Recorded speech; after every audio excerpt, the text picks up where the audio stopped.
Bom dia, irmãos. Como a irmã disse, sou o Everton, casado com a Aline, pai do Pietro, do Davi e do Lorenzo. Sou lá do Guarujá, Paróquia Senhor Bom Jesus, grupo de oração JCC. Lá eu sou responsável pelo Ministério de Comunicação e Pregação e estou até o final desse ano à frente da comunicação social da Renovação Carismática Católica. Então, para que você já possa aí anotar, o tema dessa pregação é: e o Verbo se fez carne e habitou entre nós. E a igreja ela vai nos ensinar, por meio dos seus documentos, de que Jesus Cristo ele está presente na Eucaristia. Nós já tivemos aqui um momento de adoração e nós cremos fielmente de que ali está Jesus, presente, vivo, em corpo, sangue, alma e divindade. Mas a igreja também diz que Jesus está presente na palavra. Então Jesus ele se faz presente. A presença de Jesus está na Eucaristia, na sua plenitude, vivo, mas Jesus está presente também na palavra. Por isso que o cristão precisa sempre estar munido desta palavra. Precisa estar buscando ter uma intimidade com essa palavra, ter contato com essa palavra, visitá-la pelo menos uma vez ao seu dia, porque Jesus está presente na palavra. A igreja nos ensina sobre isso. E esta palavra não é qualquer palavra. Tanto que quando o leitor na Santa Missa, ele proclama aquela leitura, ele não fez uma simples leitura, ele está proclamando algo. Ele está comunicando a palavra. Ele não fala no final, que ele termina, ele não fala assim, se fala errado, tá? Palavras do Senhor. Não. A resposta, no final, ele diz, palavra do Senhor. Porque não são simples palavras, não são simples verbos. É Deus que fala. Deus está presente na palavra. A palavra tem força, a palavra tem poder. Por isso que eu convido você a já pegar aí na sua Bíblia um salmo. Salmo 32, versículo 9. Na Bíblia Ave Maria, está lá na página 680. Então que você possa achar, e a gente já vai fazer essa leitura. E ainda nessa reflexão, Jesus Cristo, ele curou muitas pessoas na sua paz, e cura até hoje, continua curando, continua operando milagres. E veja que Jesus curava as pessoas de duas maneiras. Havia dois modos em que Jesus utilizava para curar, para libertar. Um era pelo toque.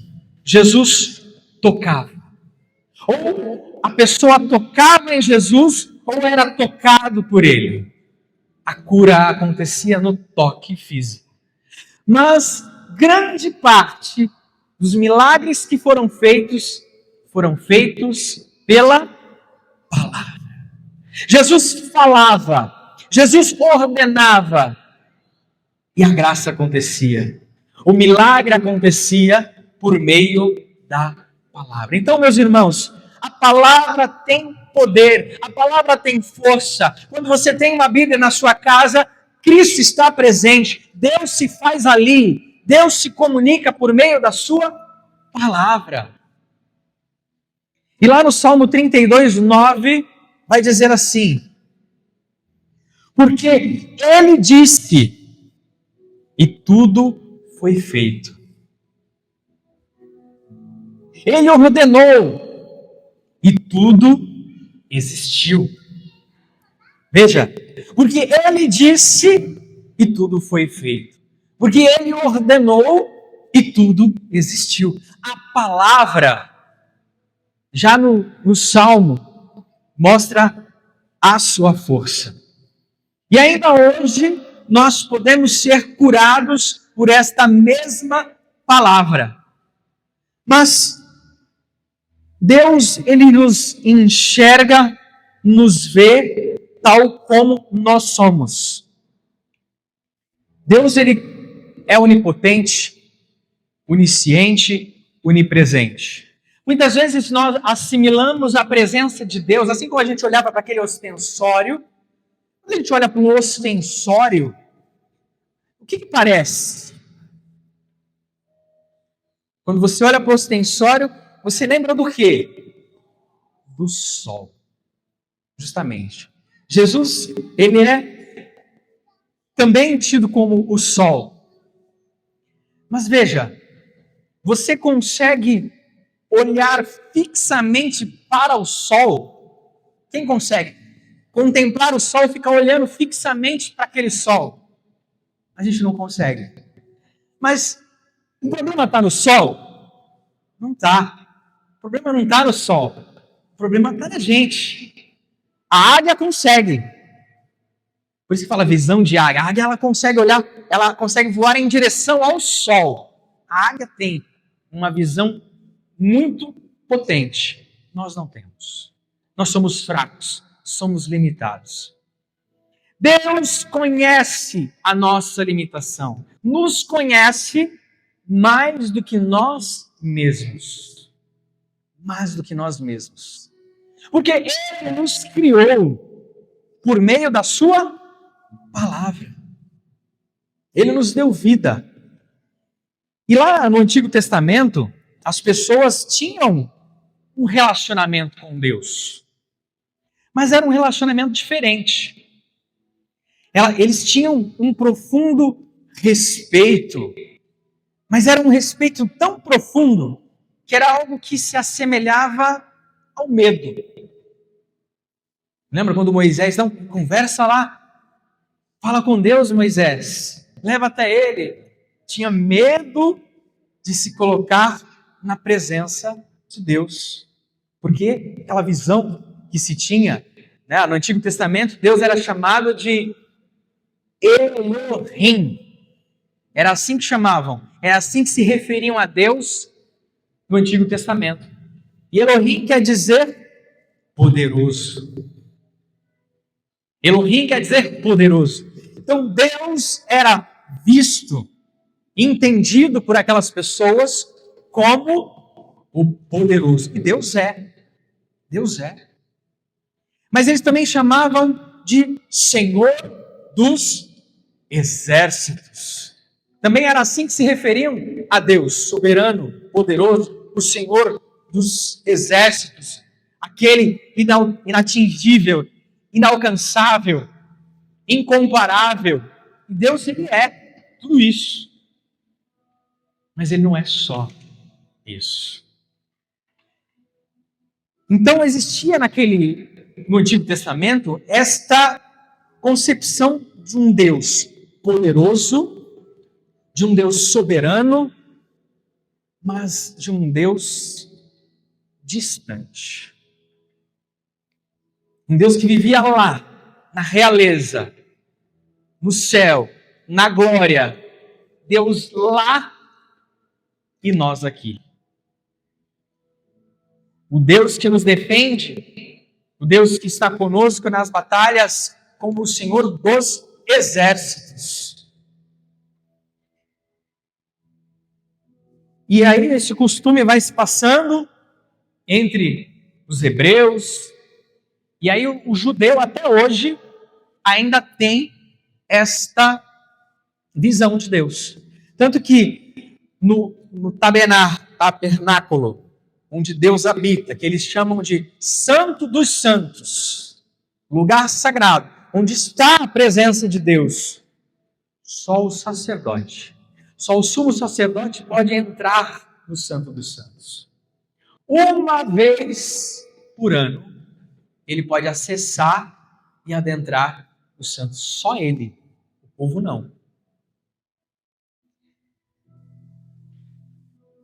E a palavra que nós vamos aqui partilhar Está lá no Evangelho de Nosso Senhor Jesus Cristo, segundo João, no capítulo 1, no versículo 14.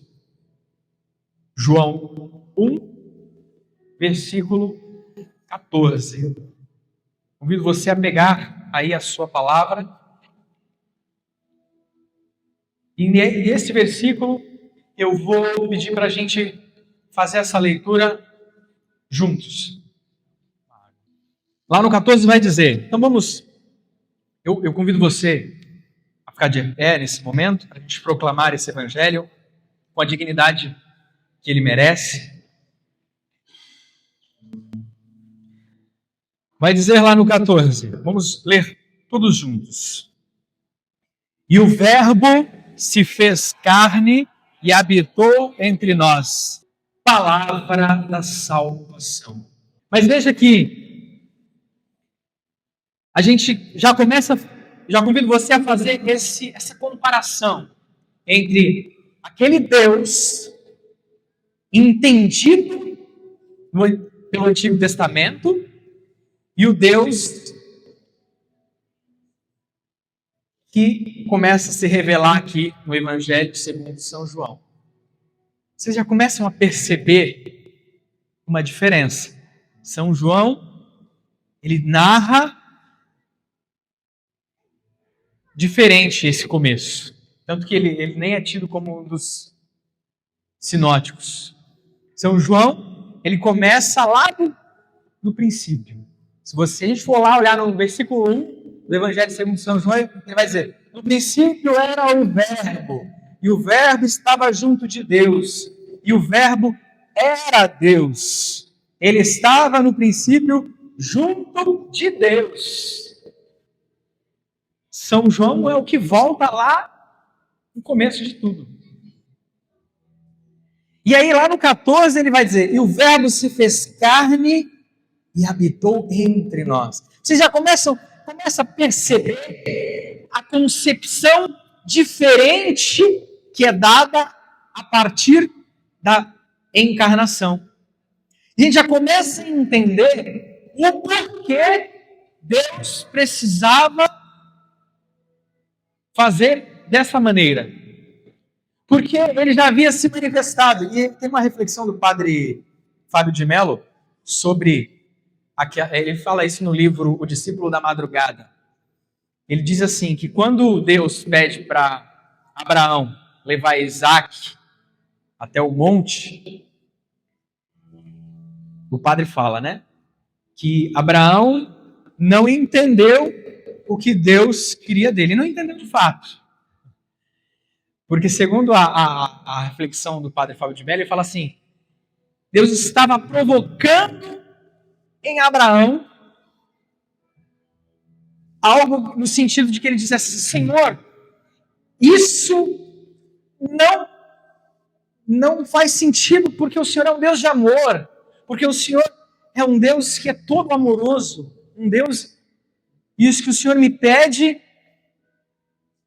não faz muito sentido. Mas Abraão, com a sua obediência cega a Deus, tanto que ele é tido como o pai da fé. Ele é respeitado no judaísmo, ele é respeitado no cristianismo, ele é respeitado pelos muçulmanos.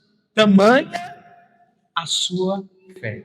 Tão grande que ele é respeitado pelas maiores religiões do mundo. Abraão é respeitado por conta disso. Mas o padre dizia, olha, Deus estava querendo provocar em Abraão, dizendo, olha, o Senhor é um Deus de amor. Deus insistentemente se manifestava tentando mostrar o quanto ele o amava. E para a gente entender mais profundamente isso, eu queria contar uma história para vocês.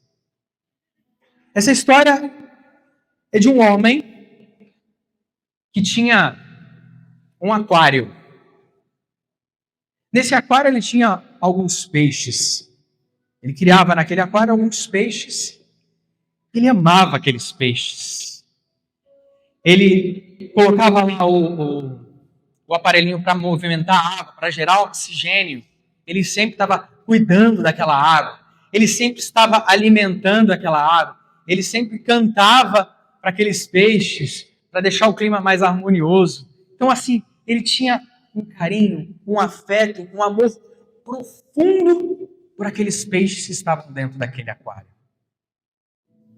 Mas certa vez ele, conversando com um homem, com um sábio, ele falou assim: eu tenho os meus peixes, eu amo os meus peixes, eu cuido deles, dou tudo por eles, mas quando eu coloco a minha mão, quando eu tento me aproximar, eles se escondem. Eles se escondem. Eles fogem de mim. E aí o sábio olhou para esse homem e falou assim: você, para esses peixes, é como Deus. Você provê a eles o oxigênio. Você cuida da água, que é essencial para a vida. Que se você não cuidar da água, se você tirar o oxigênio, eles morrem. Você provê o sustento, o alimento para eles. Esses peixes, eles te veem como um ser grande e inacessível. Eles veem você como um ser incompreensível. Eles te enxergam como imenso, como poderoso, como distante. Só tem uma forma de você, só existiria uma forma de você conseguir ter um relacionamento com eles. Se você se tornasse um peixe como eles. E fosse morar no aquário com eles. Fosse se relacionar com eles. Sentir o que eles sentem. Viver o que eles vivem. Se alimentar do que eles se alimentam.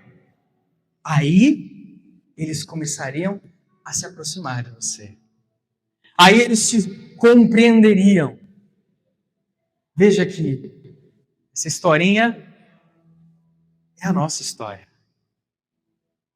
Nós somos esses peixes que lá atrás nos escondíamos. E se esconder de Deus, fugir de Deus, começa pelos primeiros. Não é? Não foi assim? Após o pecado, vai dizer a palavra que ao ouvirem os passos de Deus, eles se esconderam. E aí o que Deus fala? Adão, onde estás? Deus sabia. Mas ele queria levar Adão. Por que se escondes de mim, Adão? Então Deus precisava vir.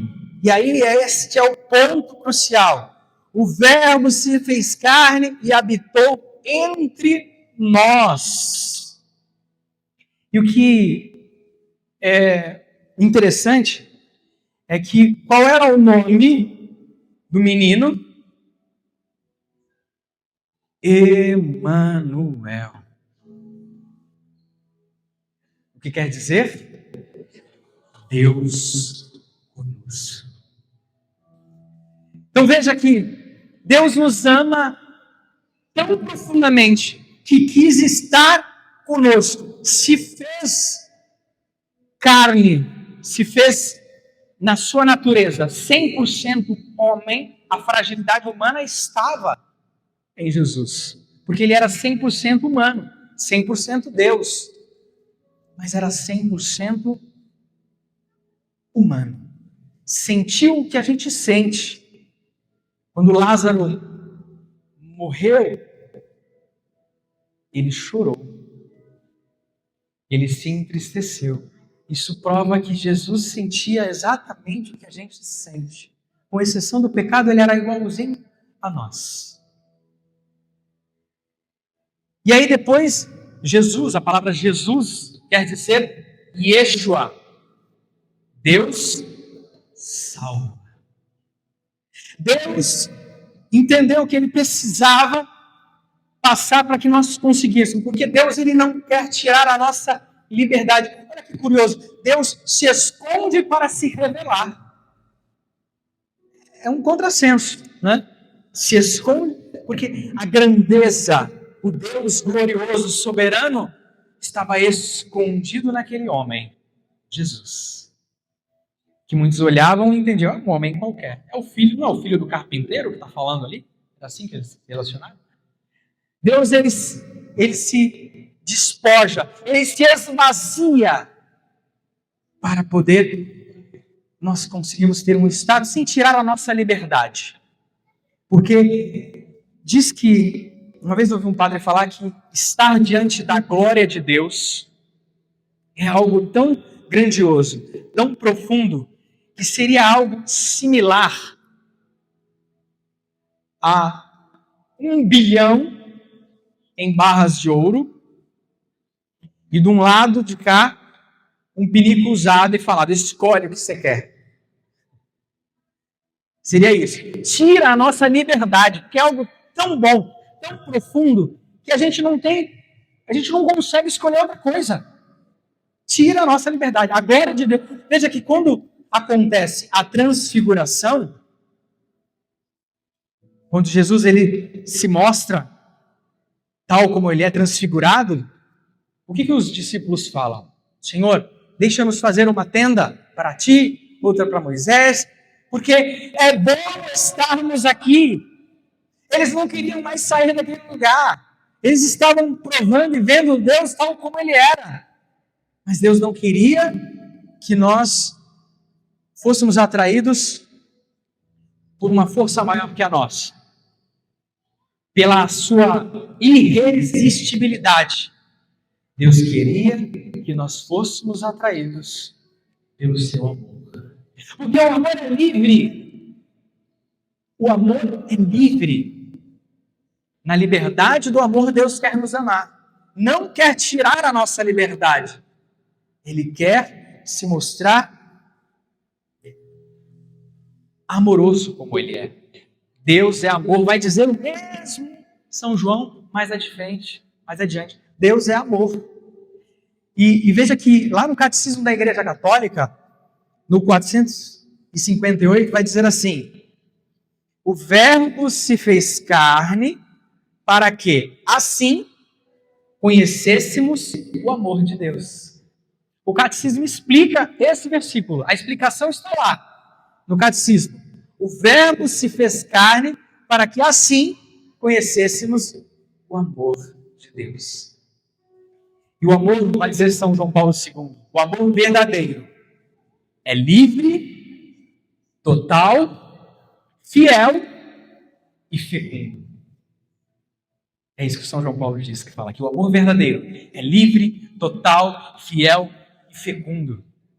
Por isso que quando a gente abraça uma vocação, seja ela matrimonial ou seja ela sacerdotal, há necessidade desse amor de ser um ato de liberdade, de ser livre, de ser fiel, como o padre é fiel à igreja e à sua doutrina, um homem fiel à sua esposa e à sua casa. Total, não é uma parte, não é um pedaço, é totalmente, 100%. E fecundo. Precisa gerar frutos. Os frutos precisam ser gerados. É disso que Deus quer nos falar nessa noite. Desse amor livre, total, fiel e fecundo. Mas veja que as pessoas, quando viam Jesus, queriam conhecê-lo, queriam saber mais dele. Aqueles que buscavam de coração aberto. E aí Jesus falava: vem ver, vem andar comigo.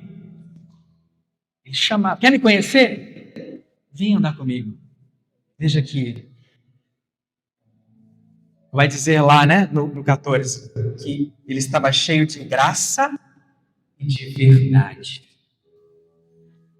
O Verbo se encarnou cheio de graça e de verdade. A gente só conhece alguém de verdade quando a gente convive com essa pessoa. É ali que a gente sabe quem é a verdade, quem é a pessoa, no seu íntimo, na intimidade, na convivência, na partilha.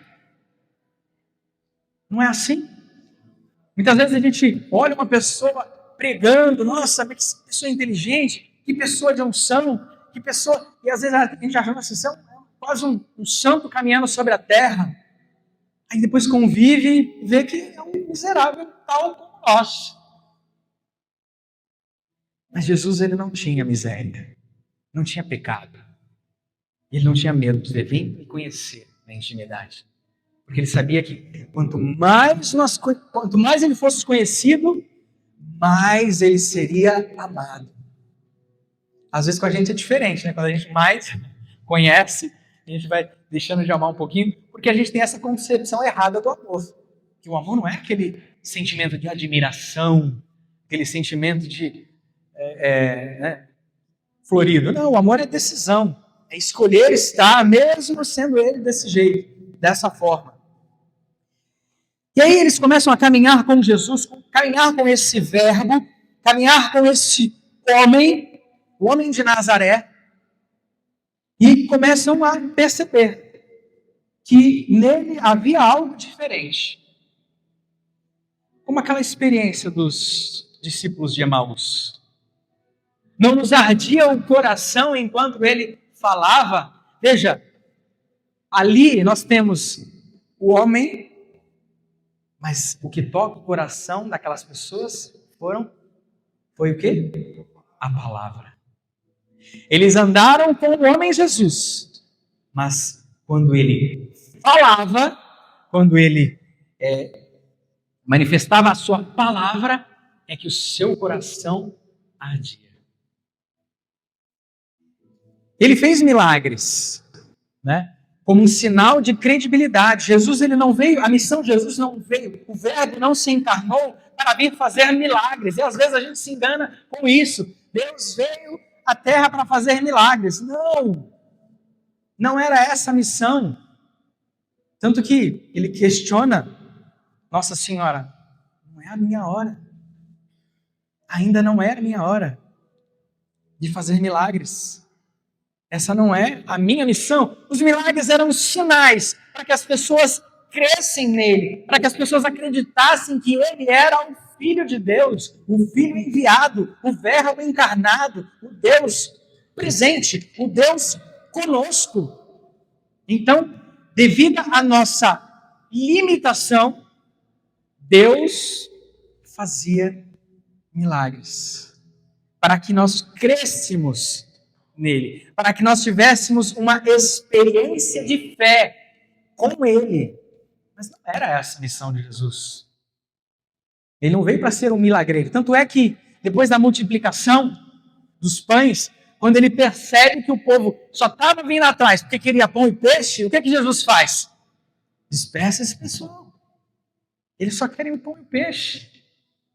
Não, eu vim aqui para salvá-los, para libertá-los do pecado, para fazê-los pessoas melhores, porque ser santo é isso.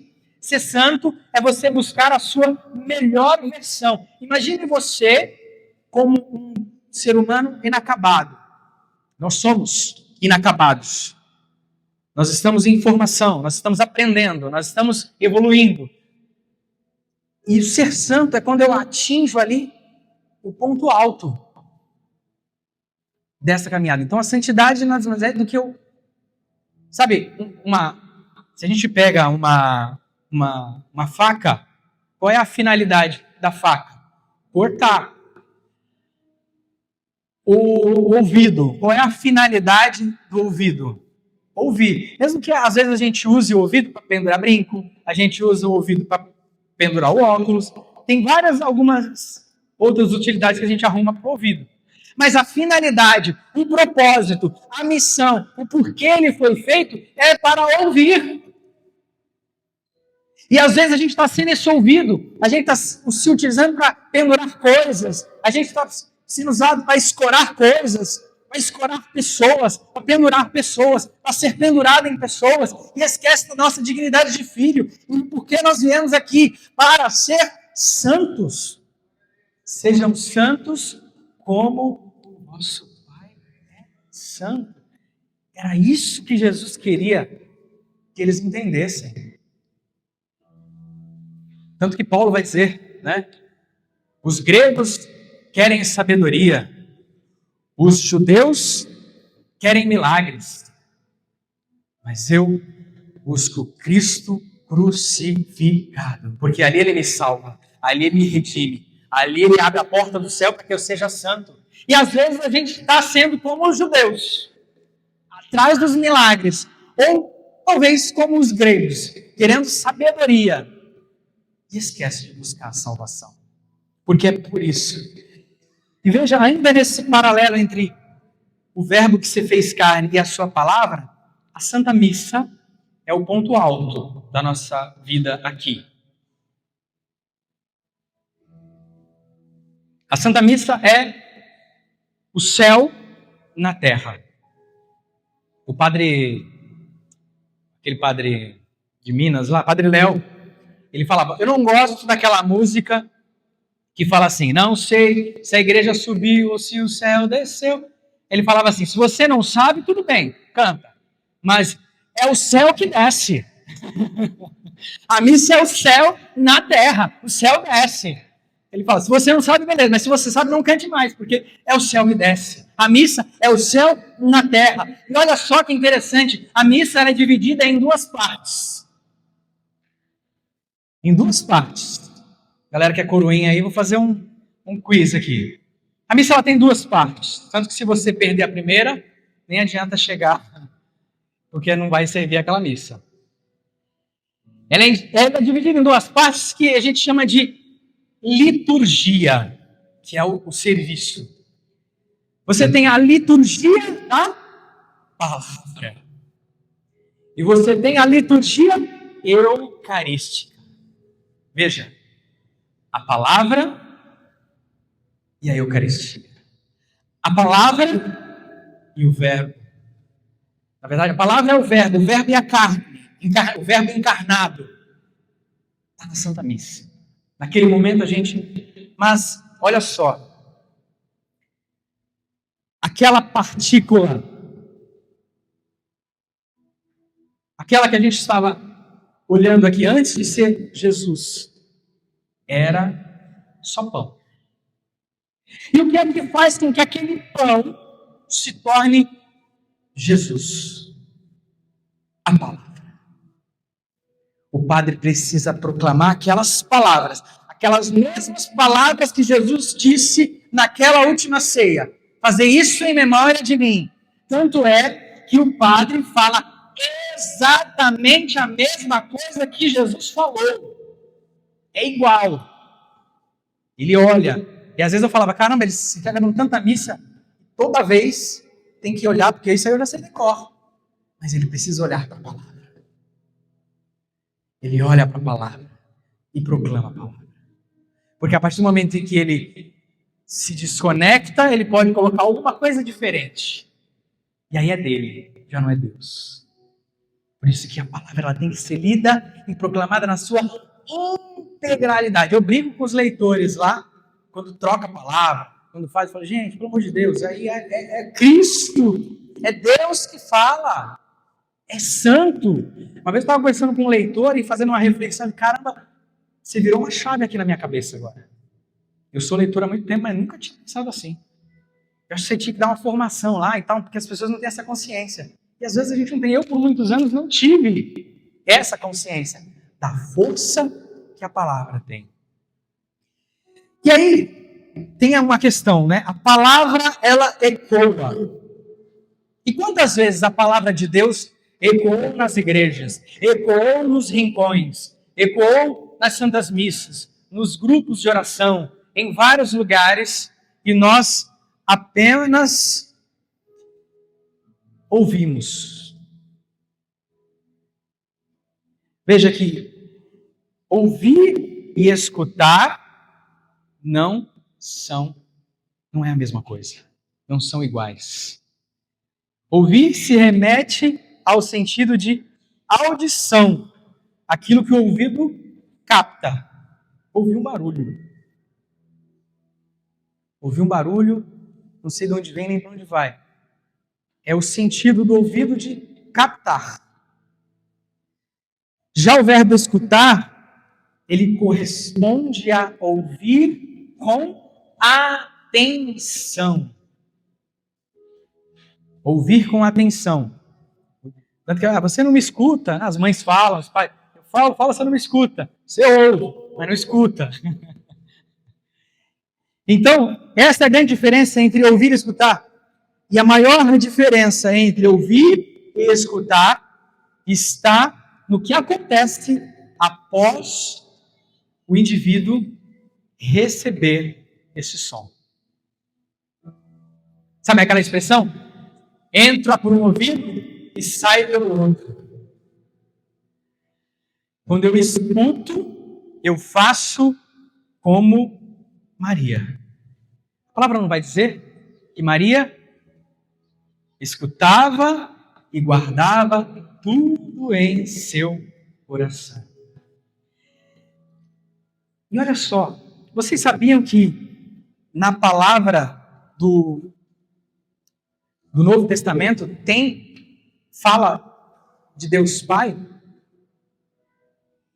Só que as únicas palavras que Deus Pai fala no Novo Testamento é: este é meu filho amado.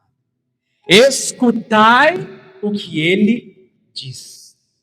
A única vez que Deus Pai se manifesta no Novo Testamento é aqui. A única vez que Deus Pai se manifesta no Novo Testamento é pedindo: escutem o meu filho. Escutem o que ele tem a dizer. E quantas vezes nós nos dispersamos quando a palavra está sendo proclamada? Quantas vezes nós não damos a devida atenção, o devido zelo, o devido cuidado para esta palavra que cura, que salva principalmente?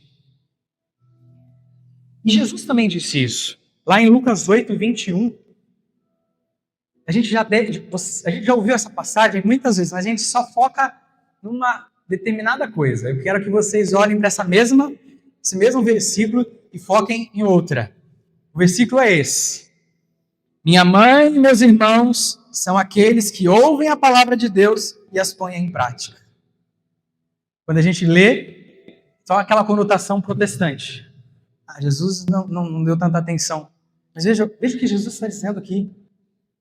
Minha mãe e meus irmãos são aqueles que ouvem a palavra de Deus e as põem em prática.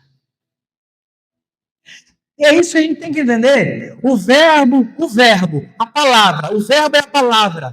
Ele se fez carne, habitou entre nós para estar perto, para que a gente pudesse, de fato, dar a devida atenção.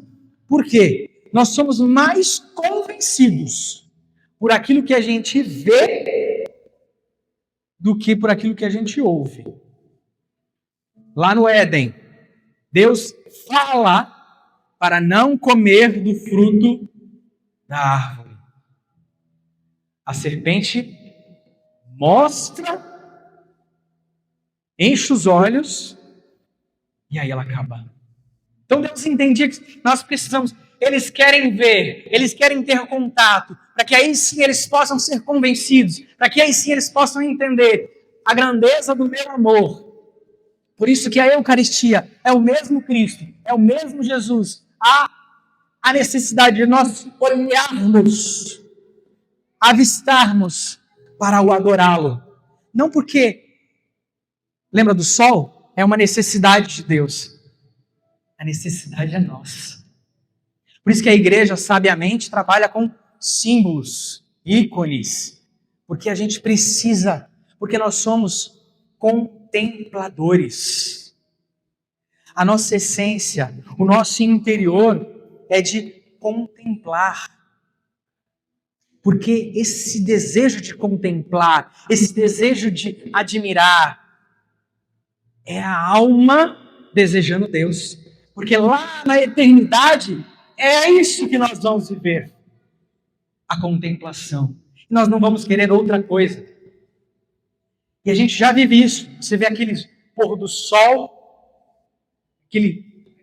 aquela vista, a gente olha para aquilo e fala: nossa, que vista linda, que vista maravilhosa. A gente fica ali. Aquilo que é bonito a gente quer contemplar, porque a essência do ser humano é a contemplação. Nós nascemos para contemplar Deus. Nós o veremos face a face, nós o contemplaremos face a face, porque esse é o desejo da nossa alma, o desejo mais profundo da nossa alma. Mas o Satanás, ele é muito astuto.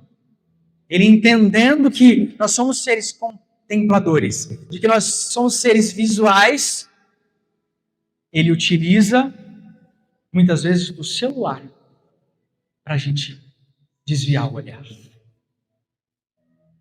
É mais interessante olhar para uns vídeos rápidos no celular do que contemplar a palavra de Deus. Quantas vezes nós deixamos Jesus, ou melhor, deixamos Deus Pai falando: Maria, onde estás? João, onde estás? Tiago, onde estás? E aí nós estamos ali, rolando a tela. E Deus querendo falar conosco. Deus querendo nos amar. Deus querendo ser um conosco. Não tem maior Deus conosco do que um ser humano que acabou de comungar. Não tem como ser mais Deus conosco do que uma pessoa que acabou de receber o corpo e o sangue de Cristo. É impossível. Essa relação você não consegue nem ter com o ser humano, porque somos um. Tem até uma música que eu gosto muito, que é da Collor, que o refrão fala: agora nós dois somos um. Eu amo essa música porque essa parte me toca. Agora nós dois somos um. É uma música muito bela porque é o Deus conosco ali, presente. E quantas vezes nós comungamos o corpo do Senhor e já, sei lá, às vezes mexe no celular, vai conversar com o colega. Gente, é o momento mais sublime, mais sagrado. São Felipe Neri, uma vez, um homem estava participando da missa, comungou e já saiu. São Felipe Neri pegou 2 coroinhas, mandou pegar os castiçais e ir atrás do homem. Aí ele parou, olhou e falou: Jesus está aí. Nós estamos aqui para aguardar. Para que ele entendesse de que após a comunhão, Deus está presente. Ele falava que uma pessoa pode se ajoelhar diante de uma pessoa que acabou de comungar e adorar Jesus, porque Jesus está ali. Você não vai olhar para a pessoa, você vai olhar para o Jesus que está nela. Olha só o quanto isso é profundo. E quantas vezes banalizamos o momento da ação de graças, pós-comunhão. O senhor bispo, ele tem um costume, os músicos acho que sabem disso, né? Pós-comunhão, silêncio. Ele não gosta de música. Ele quer silêncio, porque ali é aquele momento de intimidade. Ali Deus quer ouvir o quanto você o ama. Ali, o momento da comunhão, o momento em que o Verbo encarnado entra em nós. Porque ele fala: minha carne, verdadeira comida, meu sangue, verdadeira bebida. Quem comer da minha carne e beber do meu sangue, estará em mim e eu nele. Jesus está falando da comunhão. Tanto que os judeus, quando escutaram isso, falaram: não, mas isso aí não dá para entender. Isso aí é duro demais para entrar na nossa mente. Logo em seguida. E aí o que Jesus fala? Alguém mais? Que eles saem, né? Eles falam e saem. Alguém mais quer ir? Porque não tem como fugir disso. É isso. É o Verbo encarnado habitando em nós. Jesus, presente.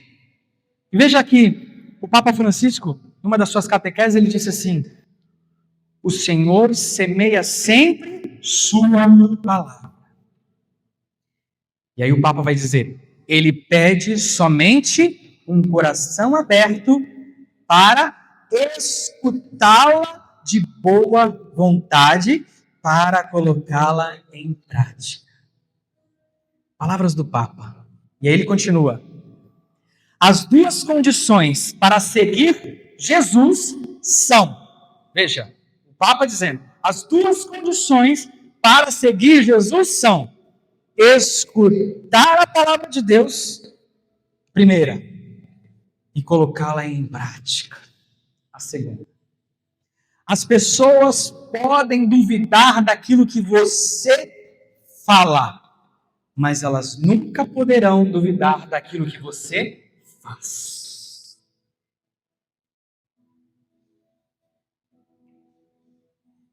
E após o anúncio do anjo,